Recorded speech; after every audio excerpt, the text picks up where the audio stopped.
I thought getting a job right out of uni was the next big step in life, but I'm starting to realize that a job can pay you, but not give you any room to grow. So, growing up in Singapore, I feel like at a very young age, you're always asked what you want to be, what profession you want, what do you aspire to. And the way that society is built around there, everything just makes sense.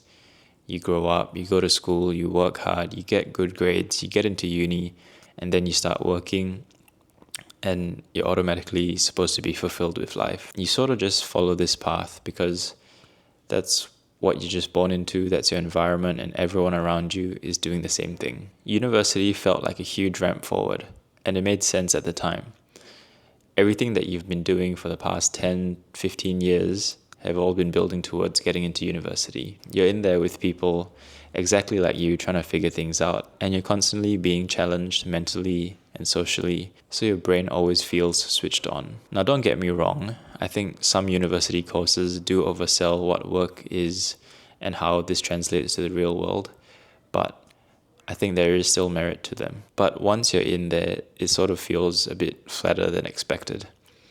You might be bogged down doing admin tasks, Excel sheets, just simple meetings, trying to communicate with your coworkers, and you sort of realize that you're just trying to keep the machine running.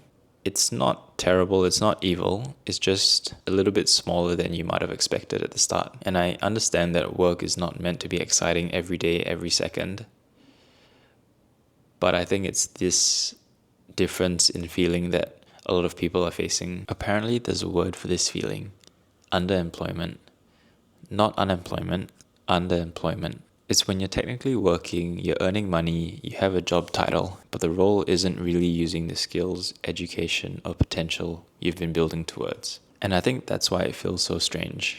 From the outside, everything looks fine, but internally, you can still feel stuck. Graduate roles are probably the first thing you're looking at out of uni, and they often sell you on the idea of ownership, learning, networking, something that'll be amazing for your resume. And don't get me wrong, people are genuinely nice, and there are companies that genuinely invest in staff. But oftentimes I feel like the promise can be a bit bigger than reality. And people often get strung up thinking that the next rotation, the next opportunity will finally be the one that they're looking for. And when it doesn't quite happen, and when it doesn't quite meet expectations, they feel disappointed and disheartened.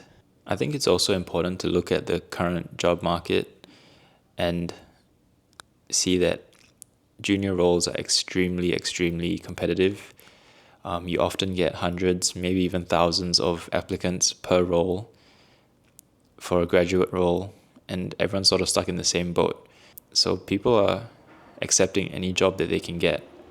As long as they get accepted, they will take it, because that means a competitive salary that's not minimum wage, something that they can use to boost their resume, and at least it makes you feel like you're moving ahead in life. But it can be very mentally draining at the same time.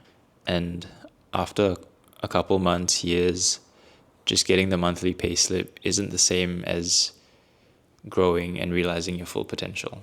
If a role that you're in doesn't fully utilize your skill set or challenge you in a meaningful way, you sort of feel underused. And if you're underused for long enough, you start to perform a bit less each day until you're sort of just coasting through your work, doing the bare minimum. I don't want to sound like I'm just attacking work. Some people genuinely love what they do. Some jobs really do stretch people, and some people are fully used by their work. I'm more talking about the mismatch when work is sold as growth, but the day-to-day doesn't actually make it feel like you're growing much at all. Living in Sydney makes this feel a lot sharper because the reward loop is much less obvious. You could be working, saving, and doing sensible things, but owning a house can still feel like it's moving further away quicker than you are moving towards it. So the old path of study, job, house, and life may work for some people, but it just isn't automatic anymore. And this is probably why so many people are trying to reclaim their lives outside of working hours. It's probably why running's taken off, park runs are so popular now, and everyone's trying to do a marathon. There's no shortage of people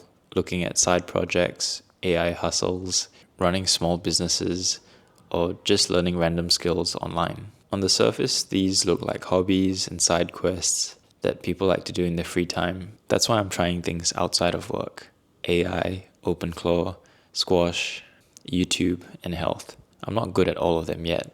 I'm not good at video editing, and I'm not good at video recording. But that's kind of the point. These all give me a place where I can feel like a beginner again, where I can learn and feel progress. So I guess this is the experiment. If the normal path doesn't give you momentum anymore, can you build your own without quitting a job, blowing up your life, or pretending that you have everything under control? I don't know yet, but I think the first thing is to pay attention instead of drifting. So that's what I'm trying to document.